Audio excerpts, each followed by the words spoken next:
Hi, I'm Renee. I'm from Pikes Peak Library District. I work out of the East Library, but there are 14 locations throughout the county. From Palmer Lake in the north to Fountain in the south, Ute Pass in the mountains to High Prairie in the plains, there's probably a library location or mobile library stop that's close to where you are right now. Your local PPLD library offers a variety of services and programs that benefit students and teachers alike, and they're all for free. Say you need to write a research paper. You can come into the library, call, email, chat, any way you want to get in touch with us. And we're happy to help you with library databases, catalog, and recommended websites to help you get that A+ research project. But what about your other classes? Say you're struggling in math. You can come in for our Aftermath program. It's available at many of our library locations on different days of the week. Just check our schedule at ppld.org for information on when and where they're being held at a library near you. But if you can't make it into the library, no worries. You can check out BrainFuse. It's an online tutoring program. It's available from 2 to 11 every day in a variety of subjects, not just math. You can even write a paper, send it in to them, and they'll get back with you in 24 hours with ways to make it better. But wait, there's more. There's entertainment that you can enjoy on your own as well. Anybody like music? Well, we have free and legal ways that you can download music. Freegal gives you 5 songs that you can keep forever from Sony artists. There's lots more available on our Cybershelf, so check out ppld.org and then click on Cybershelf. There you'll find electronic books, audiobooks, music, movies, videos, magazines, comic books, lots of things that will make you happy. All you need is a library card to get started. It seems like I'm forgetting something. Oh yeah, we have books at the library too. You can read or listen, and we have both physical and electronic copies, whichever one you prefer. Our library staff members are avid readers, and they're happy to share their favorites with you either at the library, at book talks at your school, or with a video book talk. Thanks for your kind attention, and we'll see you at the library.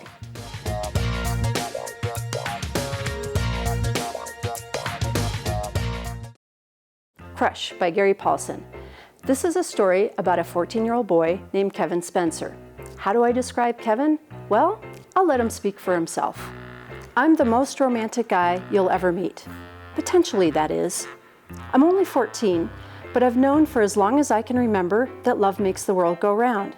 Love is all there is. Love is all you need. They're universal rules, cosmic inevitabilities. If you ask me, people who aren't in touch with what it takes to be a great date are just heathens. I guess I should admit that I don't actually have a girlfriend at the moment. In fact, I've never even gone out on a date. Still, I don't think that's the gold standard for determining if a guy would make a good boyfriend or not. See, I've learned that the best way to make other people like you is to show them how great you think they are. I've been practicing this technique on my family and friends. It's not romantic, of course, but it's good experience for when I eventually have a girlfriend. I'm working up to romance. Someday. I think that's where a lot of guys go wrong. They don't develop sufficient interpersonal skills before they start dating. I know I have the potential to excel at romance because I'm thoughtful, charming, considerate, with people who are important to me. To my best friend, John Paul, I've said, "Buddy, you're going to be the only middle school student scouted by Major League Baseball. If there's a record you haven't broken, John Paul, I don't want to know about it." To my sort of friend Connie, I've said, "You're going to blow them away when you go to the mock Congress. That electoral vote bar graph and general population pie chart you put together were really informative." To my enemy Katie, I've said, "We're lucky to have an academic role model just like you in our class. Those girls were just jealous when they called you a curve wrecker. Sure, you might skew the average and make the rest of us look bad, but that's our fault for not studying hard as you do."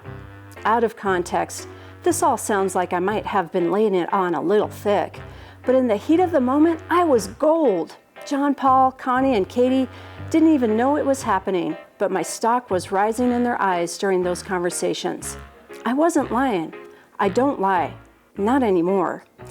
And I wasn't trying to get anyone to do anything for me at their expense. I don't manipulate people. Not anymore. But there's nothing wrong with making folks like you by telling them what you know will make them feel better about themselves. Although I lack what you could call practical experience, I appreciate girls. or more precisely, one girl, Tina, Katrina Maria Zabinski, who I've known all of my life, but only noticed recently, the ideal girlfriend. Tina's the most beautiful girl I've ever seen. Everything about her, hair, face, clothes, looks like an entire glam squad just got done working on her. Her laugh sounds like bells or angels or something so wonderful words haven't been invented yet to describe it. She's got a lot of friends and she actually seems to like them, and they like her, unlike some of the kids in this school who pick friends based on popularity, even if they don't particularly get along. I'm also the perfect potential boyfriend, a combination of all that I believe girls look for in future dates. I'm understanding and sensitive, and not to the point of looking like I'm close to writing poetry and talking about my feelings. While I'm not a prize athlete like my best buddy John Paul, I don't let down my team on the field on the court. I get good grades, but I'm not one of those brainiacs who make you worry they're going to correct your grammar. I do the best with what I've got. Most important, I've got a great outlook on life, and that's got to be a sure way to anyone's heart. I'm not bragging or conceited, I'm just pointing out the obvious. Tina and I are perfect for each other. Of course, it's all in theory right now. I haven't had a chance to break out my inner chivalry yet. Because the one thing I lack is the experience to know how to let Tina know that I think about her all the time, and I'd like to stand close enough to her to smell her hair, and I'd like to open doors for her and stand between her and the traffic on the sidewalks and share private jokes that only she and I get. How to let her know all of that without freaking her out that I'm an obsessive, creepy stalker. I'm the kind of guy who'd know exactly the right things to say about her to make her feel so good about herself that she'd start to feel good about me. I have a knack for reading people and being aware of their feelings, though. So I'm pretty sure all I need to do is put my mind to it, and before I know it, I'll have this romance thing down. I used to think like that before my life went all cattywampus on me. Crush by Gary Paulson. Marilla Cuthbert is surprised when her brother returns with a red-haired girl in the wagon. He was supposed to get a boy. The brother and sister had decided that since they had no children and many chores around Green Gables, that they would adopt an orphan boy. And now Mr. Cuthbert has brought a girl, and not any ordinary girl. Anne is a dramatic and vocal young lady, prone to exaggeration and getting into dilemmas. One moment she's discussing kindred spirits, and the other lamenting about being in the depths of despair. And although she always tries to make the right decisions, Anne often creates chaos, like when she accidentally dyes her hair or when she accidentally intoxicates her friend. But that's only the beginning. Anne is certain to bring life to Green Gables and to Avonlea. Discover the stories that have charmed generations. This is Anne of Green Gables by Lucy Maud Montgomery. Of all the kids in the 7th grade at Camillo Junior High, there was one kid that Mrs. Baker hated with heat whiter than the sun. Me. And let me tell you, it wasn't for anything that I'd done. If it had been Doug Zwitek that Mrs. Baker hated, it would have made sense. Doug Zwitek once made up a list of 410 ways to get a teacher to hate you. It began with spray deodorant in all of her desk drawers, and it got worse as it went along. A whole lot worse. I think that things became illegal around number 167. You don't want to know what number 400 was, and you really don't want to know what number 410 was. But I'll tell you this much. They were the kinds of things that sent kids to juvenile detention homes in upstate New York so far away that you never saw them again. But it didn't matter. Mrs. Baker hated me. She hated me a whole lot worse than she hated Doug Zwitek. As you can tell, Mrs. Baker hates Holling Hood. He has proof. He's the only kid in the 7th grade who has to read Shakespeare outside of class. While the rest of his friends go to religious classes at their churches every Wednesday afternoon, Holling and Mrs. Baker are stuck at school, and neither person is that excited about the situation. So, Mrs. Baker decides that they need to read Shakespeare together. Yep, Holling's pretty sure his teacher hates him. But Mrs. Baker and her ancient literature are only a few of Holling's worries. For one thing, the class bully keeps demanding that Holling bring the whole class cream puffs. In addition to this, Mrs. Baker's pet rats have gotten out of their cage and are living in the walls. Holling's problems continue at home, where his father is so wrapped up in the family business that he doesn't realize that Holling's older sister is getting ready to run away. Plus, it's 1967, and the US is in the middle of a huge conflict in Vietnam. The final straw comes when Holling's baseball hero is coming to town the night that Holling has to appear in a play, wearing yellow tights. 7th grade is really not turning out the way that he expected. It's The Wednesday Wars by Gary Schmidt.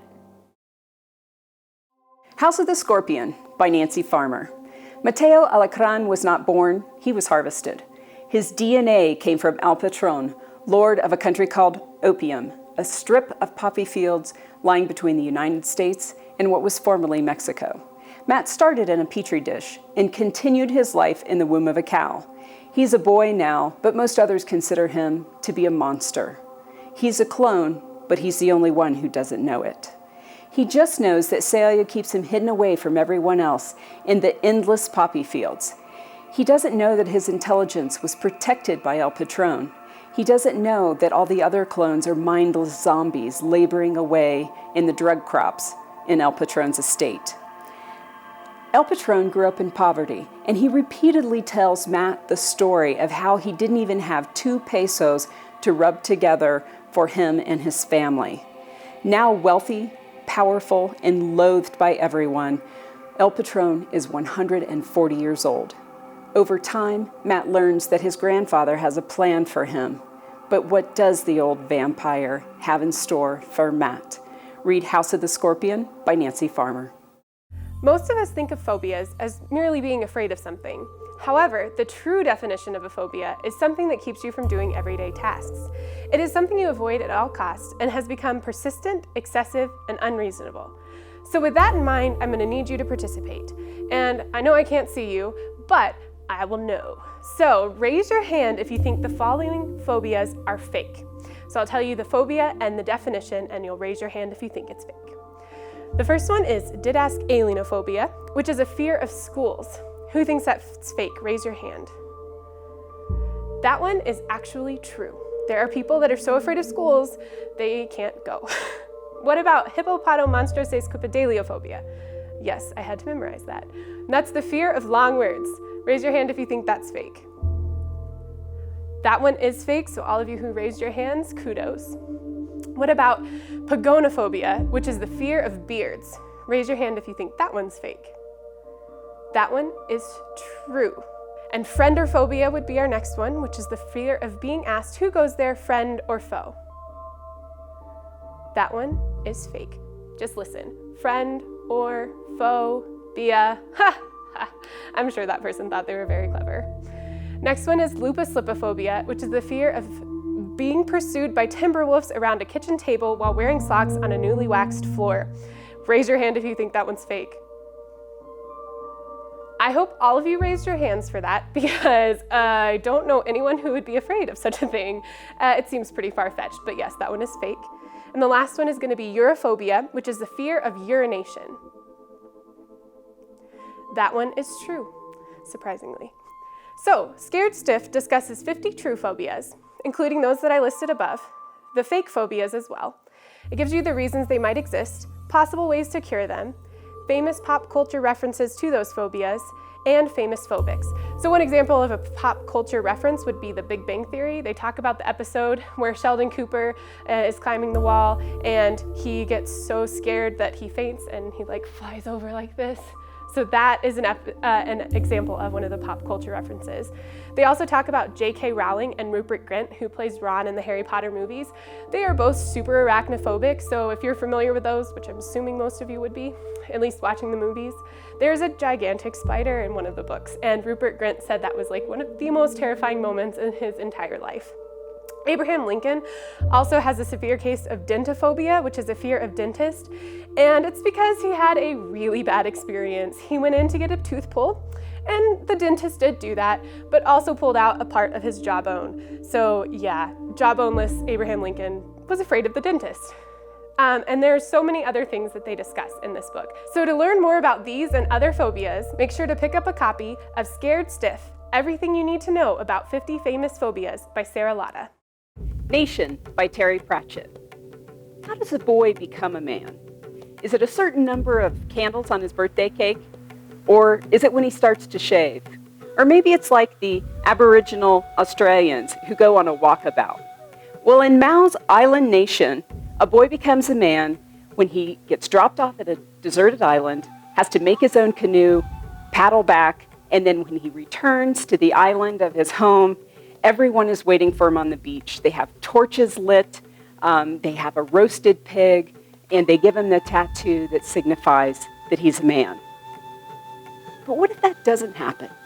Say, for example, a huge tsunami hits, and all the candles are snuffed out. Mao has trouble returning. The roasted pig is washed away, and all of his family is destroyed. Then how does Mao become a man? That's the topic of Terry Pratchett's book, Nation. And Terry Pratchett is a funny writer. If you've ever read any of his Discworld series, you know that he uses a lot of humor. Well, he uses humor in this book as well. And he uses that to determine how Mao will become a man. So Mao has to find a new way without the community that he has always known. So here's an excerpt from the book, Old Man. Have you heard that I know a word that drives away sharks? I swam off a reef one day and frightened away a hammerhead. Mao, you mean you went looking for a shark? Old Man. Oh, I'm not bad with a spear, and I had to find out. Someone had to eat the first oyster, you know. Someone had to look at that half shell full of snot and was brave. You. Now Mao will need to be brave to conquer the new challenges that await him in the Nation. So Nation by Terry Pratchett. All the Light We Cannot See by Anthony Doerr. This book is about Marie-Laure and her father, right prior to World War II and also during it. Marie-Laure was born in Paris, France in the late 1920s. Tragedy struck right away when her mother died when she was very, very young. She was raised by her father, and he worked at the Museum of Natural History in Paris, and she loved going there with him because there were all these things to touch and all these people to talk to, but she particularly liked the ocean displays and all the shells and the creatures of the sea. Marie-Laure had another tragic incident when she was 6. She couldn't see. Her father took her to many specialists, but it didn't help. She was pronounced totally blind in both eyes, and the lights really went out for her. But her father didn't let that discourage him or her. He built her a miniature of the city right where they lived and how she could get to their apartment, to his workplace. And she used this miniature. It had different things that turned and would show the streets and got around just fine. But then when she was 12, the Nazis came to Paris, and her and her father had to flee right away. They barely made it out in time. They fled to the walled city of Saint-Malo, where her reclusive great-uncle lived. Right away, her father made her another miniature, but this one even had secret compartments.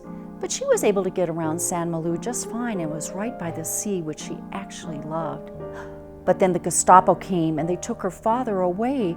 They said he'd stolen a valuable jewel from the museum. Marie-Laure was very, very scared. She wasn't quite sure what she was going to do. She didn't get any letters from her father. She didn't know where he was or how he was doing. And her great uncle had a radio in the attic. Was he part of the resistance? There was this strange boy wandering around too, and he was asking people all sorts of questions about radios. Would he find something in their place? Did her father really steal the valuable jewel that they said he had stolen? It was very, very dangerous to her, so they said. Marie-Laure was very scared. She wanted to know answers. And you can find the answers too by reading Anthony Doerr's book, All the Light We Cannot See. Meet Runt Higgins. Runt is a werewolf. Well, Runt is maybe a werewolf. He was dropped off as a baby at Dr. Critchlore's school for Minions, the foremost and most illustrious school for all of your Minion training needs. So he really doesn't know what he is. His brother saw him phase once, but he's still not really sure because he can't do it every time. So Runt is about to start a new school year with his friends. So Darthen is a human, okay? But he wants nothing more in the world to be a gargoyle. Okay, we've got Psyche. Psyche is this adorable little dryad, which is like a tree nymph. So she lives in this super sweet tree house out in the woods. And then he's also got this friend, Frank 25. So Frank is a creation of the school's biology professor, Dr. Frankenhammer. And so Frank is kind of like Frankenstein, and his head keeps popping off, like literally. So Runt and his friends are hanging out at the library because libraries are awesome, and they're watching MonsterTube, you know, like you do, and they see this video called Epic Minion Fails. So of course they need to watch it, okay? So they are watching this video, and what they see on this video, it is not good. So what is on the video is this pack of the meanest, nastiest Critchlore graduates, ogres, running in like abject terror from a pack of Girl Scouts. Wait, what? Yeah, that's right, Girl Scouts. So needless to say, this doesn't look so good for Dr. Critchlore's School for Minions. Like, this is gonna mess up their reputation. So that, combined with the fact that there's a recent zombie outbreak and the unfortunate incident in the science lab, lead Runt and his friends to think that the school is being sabotaged from the inside. But who could be the saboteur? Is it Dr. Vodum? Dr. Vodum is the necromancy teacher who wants nothing more than to take over the school. Pismo, the new kid in town who's really making everybody's life hard. Or is it Dr. Critchlore himself? Can Runt and his friends stop the saboteur before it's too late? And like, what is going on with those Girl Scouts? To find out, pick up Dr. Critchlore's School for Minions by Sheila Grau, the funniest book I've read so far this year.